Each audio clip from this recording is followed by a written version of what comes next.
passei 29 anos na igreja sem acreditar naquilo que eu ouvia. E assim damos início ao primeiro episódio da nossa temporada, muito antes do primeiro verão. Bem, é isso mesmo que você ouviu. E eu digo, é possível a gente estar na igreja e não conhecer a Deus. E era assim que eu vivia. Para mim, Deus era uma pessoa ali, que existia, porém ela não tinha um relacionamento comigo. Eu ouvia falar de Deus, eu era prova viva de que Deus existia, mas ao mesmo tempo ele estava muito distante, eu não conseguia acessá-lo. Era algo ali que eu poderia orar, mas só existia uma comunicação daqui para lá, não existia um retorno de Deus. E eu vivi assim por 29 anos. Passei por várias igrejas, por várias denominações, mas com o mesmo entendimento. Eu sabia da soberania de Deus, sabia que Ele era o Criador, acreditava na sua existência, porém não acreditava que era possível ter um relacionamento com Ele e o conhecer.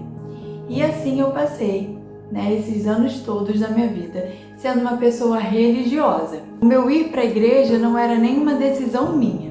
Eu ia para a igreja para acompanhar a minha família. A princípio, pela minha mãe, que me colocava bora para a igreja, e aí eu não tinha escolha, eu tinha que ir. E depois de casar, era para acompanhar o meu marido. E também com medo das pessoas me julgarem, porque eu era aquela pessoa assídua na igreja.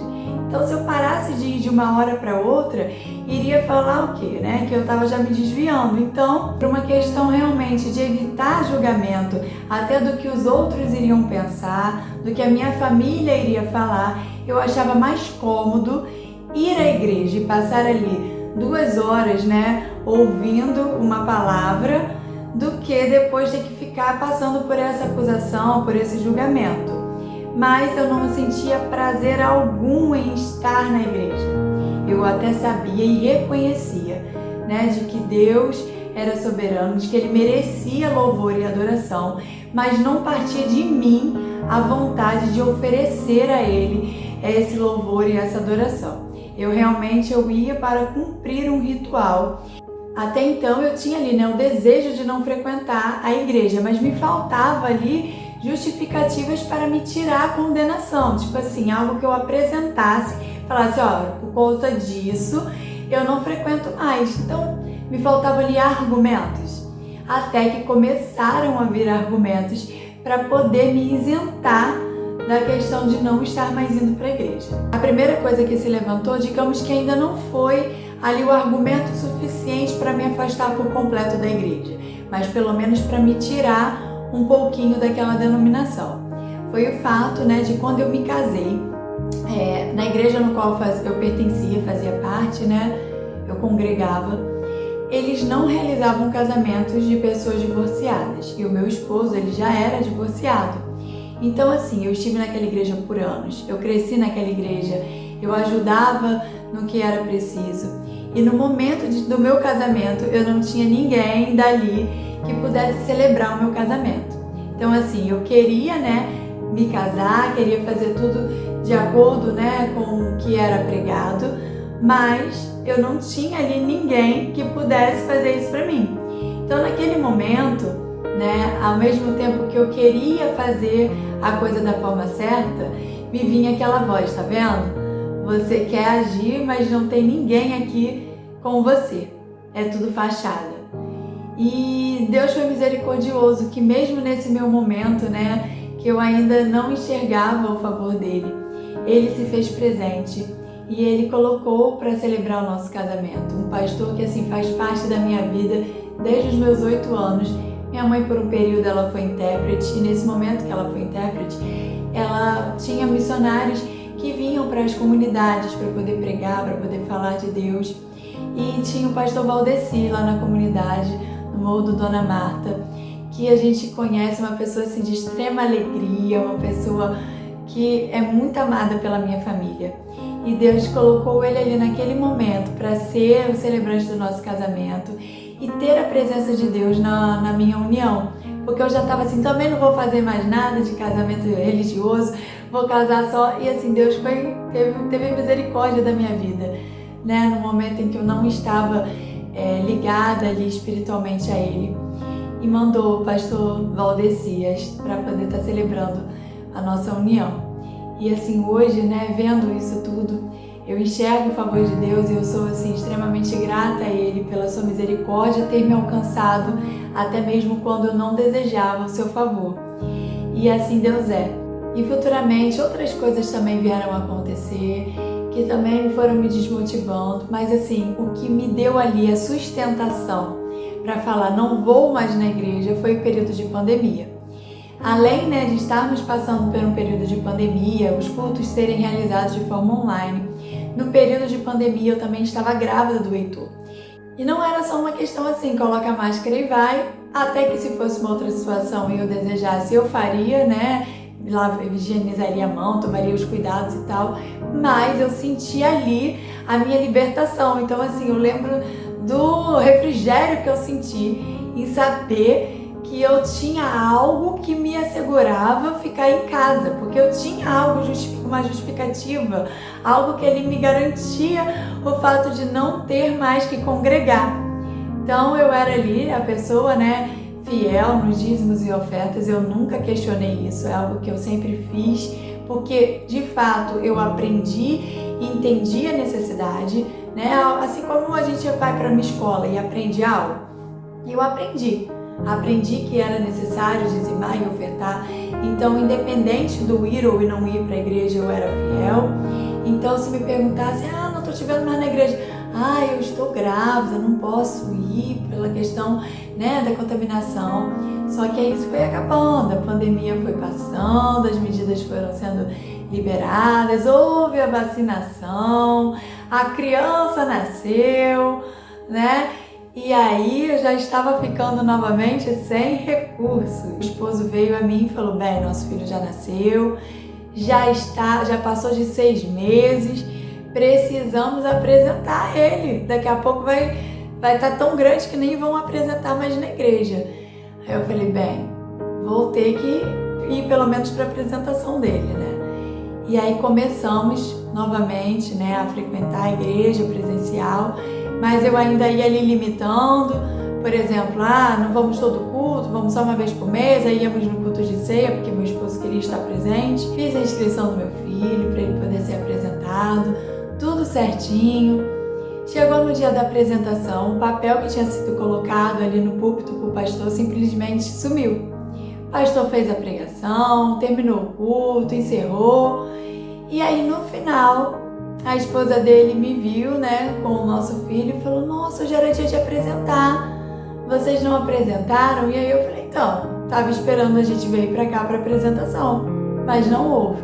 Eles me pediram desculpa, me explicaram que deveria ter acontecido alguma coisa, a irmã responsável falou que tinha colocado o papel sumiu, enfim, eu sei que eu saí de lá certa de que eu nunca mais pisaria meu pé na igreja, de que eu iria ter minha comunhão com Deus ali da minha casa, eu creio nele, ele existe, amém, e tá tudo certo, mas eu não piso mais numa igreja. E assim foi, né, que eu passei alguns meses resistindo e o meu esposo ali insistindo, que queria ir a uma igreja, que queria frequentar, pra gente testar outra denominação, pra gente testar outra igreja.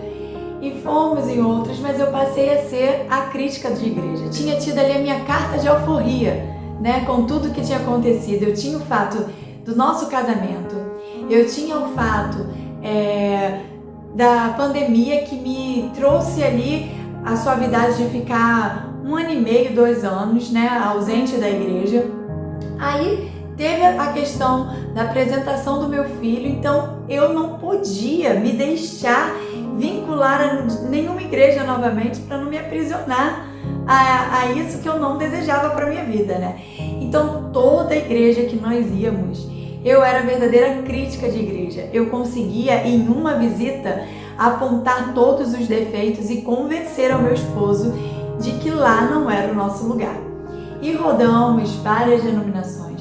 Chegamos a uma igreja que, assim, eu até gostei do ambiente, uma igreja muito familiar, na época até de uma vizinha nossa, uma igreja, assim, de certa forma pequena, devia ter uns 100 membros, 150 Membros eu não sei, mas cadeiras na igreja, né? Tinha umas 100 cadeiras mais ou menos na igreja. E assim, uma igreja muito acolhedora, muito legal. Só que ela não tinha salinha para as crianças no culto da manhã. E nós só podíamos ir no culto da manhã porque de noite nós íamos para a casa dos meus pais e aí não tínhamos condições de ir no culto da noite.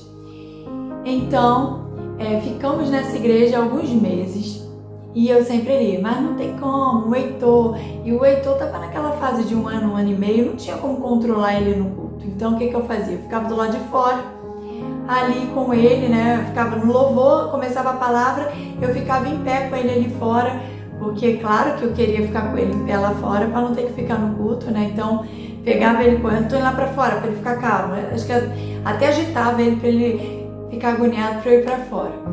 E aí foram se passando até que meu esposo viu, não, você também não fica no culto, vamos procurar outra igreja. E rodamos outras igrejas, mas assim, a crítica achava falhas em todas, né? Teve uma igreja que nós fomos, que assim, chegamos lá, mesmo para visitantes, a gente precisava comprar um livrinho para as crianças, e o livrinho não podia ser levado para casa. Eu sei que assim, a gente teve que comprar tanta coisa na igreja no primeiro dia que eu falei, vamos sair daqui pobre. Aí nunca mais voltamos nessa igreja.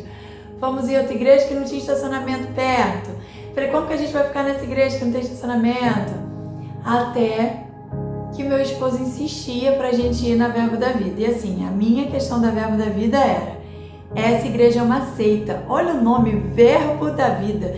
Nós passamos por denominações grandes, igrejas conceituadas, nomes assim, né?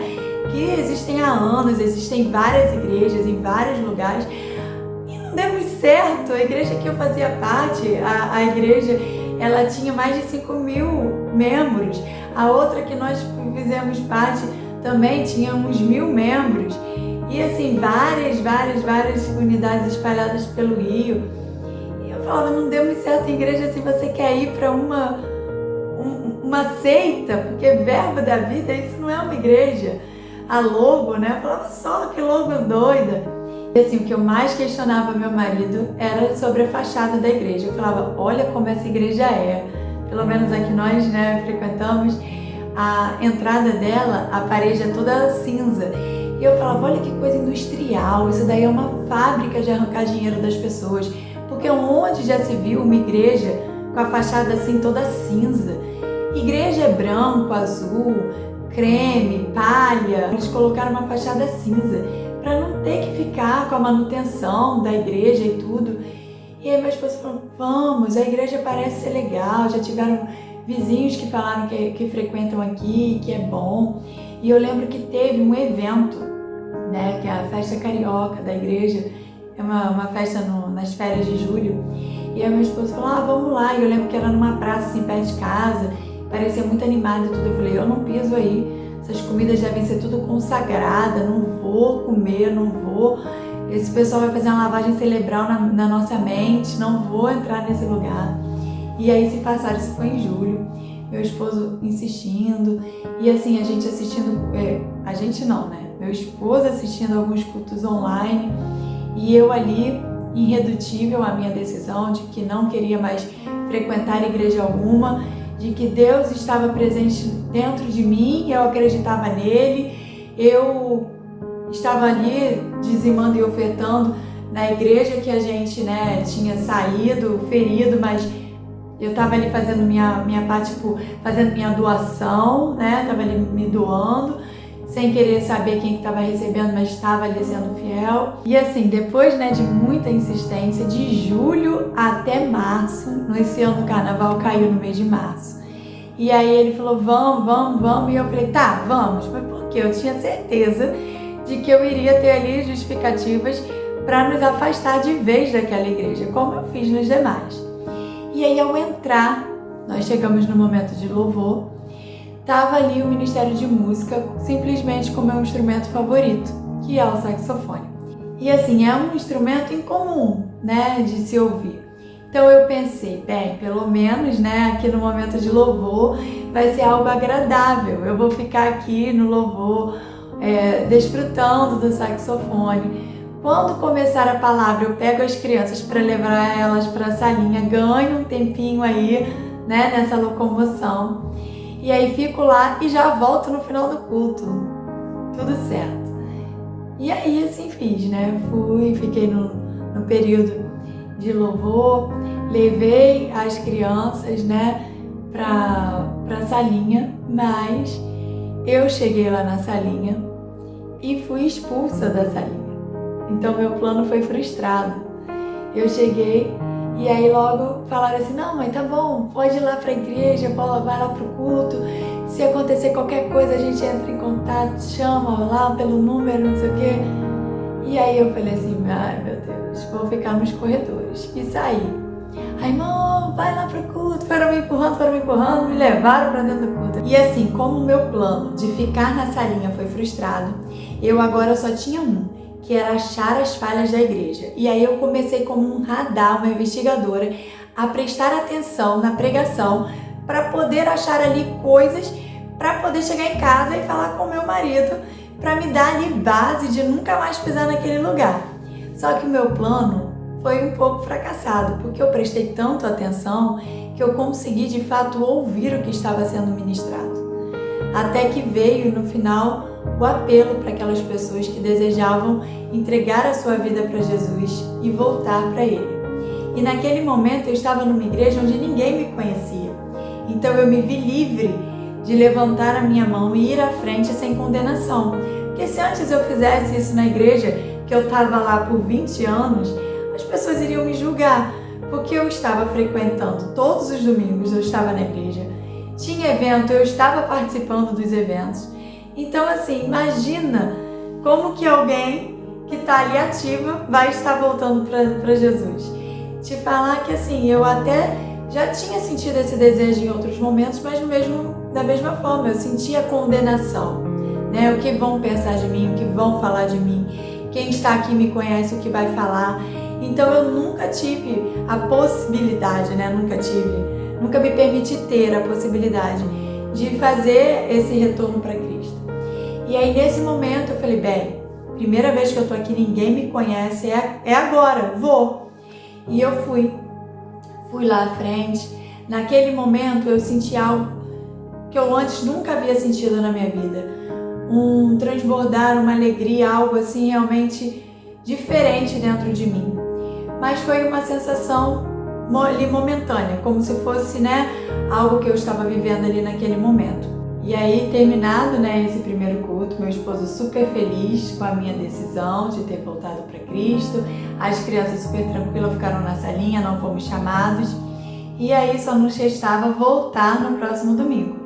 E assim, eu ainda não tinha o desejo de retornar no próximo domingo, mas eu ainda não tinha nenhum argumento que me tirasse, né, de lá. No próximo domingo foi o culto de ceia, e aí, né, nós tivemos aquele nosso momento de ceia, até aí tudo bem, tudo tranquilo, até que fomos pegar as crianças na salinha. E ao, né, tirar as crianças da salinha, a minha filha falou, mãe, nós ceiamos também. E aí pra mim aquilo foi uma verdadeira heresia. Como que deram a ceia para crianças, né? E aí meu esposo, não, mas a gente precisa entender sobre a questão da igreja, por que eles fazem isso, você viu lá que tem como a gente se tornar membros. E aí eu tava com 10 pedras na mão para atacar. Falei, jamais, que coisa louca, como que dá ceia para criança e não sei o quê. E assim, aquilo que para mim tava começando a ir para a igreja, pronto, aí voltou, reacendeu aquela crítica em mim. E aí eu voltei para a igreja nos outros dias, já buscando mais coisas, né, mais descontentamentos para poder fundar ali um argumento e não mais ir para a igreja. E passaram-se semanas, e aí meu esposo insistindo, né, na questão de vamos fazer os novos membros, vamos entender a questão da igreja, vamos entender, né, as regras e tudo, vamos saber o porquê. E eu ali irredutível, não, mas eu precisava de algo concreto para, né, basear ali o meu não, ter algo fundamentado. E aí, o que antes era só meu esposo insistindo, com o meu retorno para Cristo, eu fui à frente, pegaram o meu telefone. E aí passou a ser o meu esposo insistindo em casa e a irmã me mandando mensagem, me convidando para o curso de novos membros. Até que isso foi em março, foi dia 3 de março, né, que eu retornei para Cristo. Chegou lá para frente o mês de junho, e aí meu esposo me deu um intimato. Ele falou: olha, já se passou já muito tempo, eu não vou mais ficar esperando, eu quero de fato me firmar na igreja. E eu fiz a minha inscrição para os novos membros, se você não for, eu vou. E aí eu pensei, bem, novamente a questão da acusação veio sobre a minha vida, né? Falei, eu fui lá à frente, a irmã sabe que ele é meu marido, ele vai chegar no curso de novos membros sem mim, aí pronto. Aqui voltou para Cristo, já se desviou, mal voltou, já se desviou. E aí, com medo, né, dessa acusação e também sabendo que a minha mãe iria falar, né, comigo, seu esposo está indo fazer sozinho, por que você não tá? Então, assim, eu me submeti a fazer a inscrição para os novos membros e ir para as classes. Inclusive, essa foto que está aqui na capa desse vídeo é uma foto real minha. Essa camisa que eu estou aqui hoje é a mesma camisa que eu estava nos novos membros. E nela, vou colocar ela aqui para você ver, o meu semblante de uma pessoa contente em estar frequentando as aulas de novos membros. Eu passava toda a aula com os braços cruzados, com o semblante sério, realmente ali a minha fisionomia era clara de me tira daqui, acaba, não quero estar. Mas eu estava ali por realmente seguir, né, o meu marido e procurando algo para poder interromper a nossa ida para essa igreja.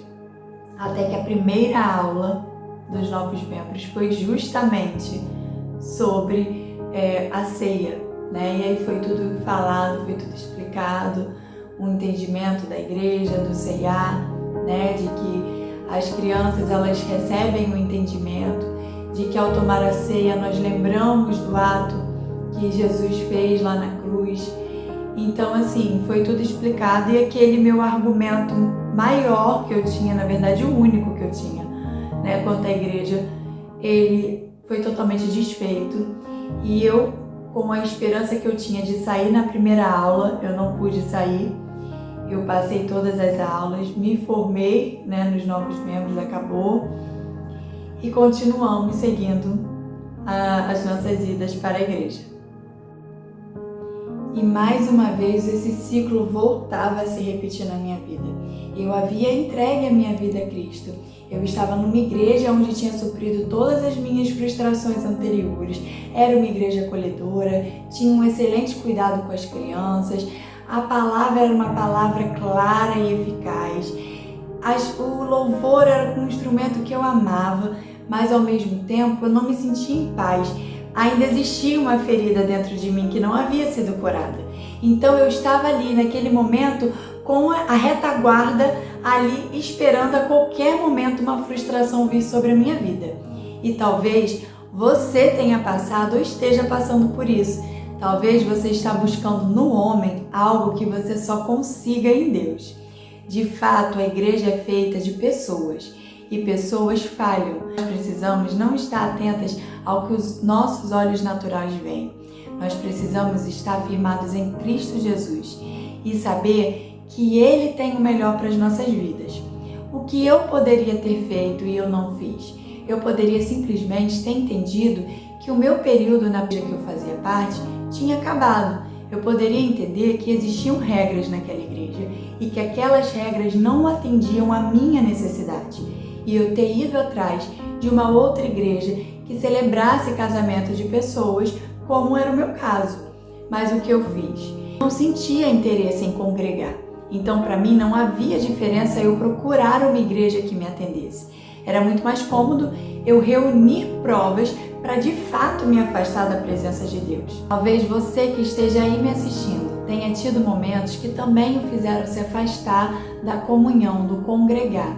E saiba que isso foi um plano de Satanás para a sua vida. E cabe você decidir mudar isso de uma vez por todas. De fato, a igreja é constituída por homens e os homens são falhos. Mas quando nós aceitamos a Jesus, nós saímos da posição de pecadores para a posição de justificados. Então nós podemos até errar, mas o sangue de Jesus nos cobre e nos lava de todo o pecado. Então eu venho te convidar a não ouvir mais essa voz que te manda estar longe da igreja, essa voz que te manda ficar aí na sua casa e ter o seu momento de comunhão com Deus. Nós precisamos sim ter o nosso momento em particular na nossa casa com Deus, mas também precisamos estar em união. Jesus, no período que esteve aqui como homem, ele fez isso, ele pregou, ele foi o nosso pastor. Hoje ele não está aqui de forma física, mas foram levantadas pessoas para cumprir esse papel. É muito importante no mundo espiritual nós temos uma cobertura, nós estamos como a palavra, uma liderança. Então não deixe essa voz falar no seu coração de que você não precisa estar numa igreja. Isso é um engano que Satanás tenta te colocar para te afastar da presença e da comunhão dos irmãos. É muito importante estarmos um com os outros, porque é ali que nós fortalecemos. É quando um está caindo, nós conseguimos erguê-lo. E nós precisamos nos juntar. Assim como em Atos nós tivemos a igreja primitiva, nós precisamos ser essa igreja, onde todos se unem para pregar e levar o amor de Deus. Não podemos ficar acusando os outros, assim como Jesus falou, quem não tem pecado atire a primeira pedra. Não podemos olhar o pecado dos outros ou os erros dos outros e usar aquilo como justificativa. Pare de ser crítico. Pare de ser como a Lívia, que procurava um defeito. Defeitos vão existir, mas se você identificar, use isso para mudar. Veja o que você pode fazer de diferente para mudar algo que talvez tenha sido insuportável para você. Quando você busca fazer diferente, você consegue corrigir aquilo que uma vez te feriu. O meu pastor mesmo hoje, ele fez justamente isso. Ele buscou todos os erros nas denominações que ele passou, algo que o feriu, que ele viu ali que poderia melhorar, e ele busca justamente o aperfeiçoamento nessas áreas. E foi o que me serviu como cura, foi o remédio que eu precisava.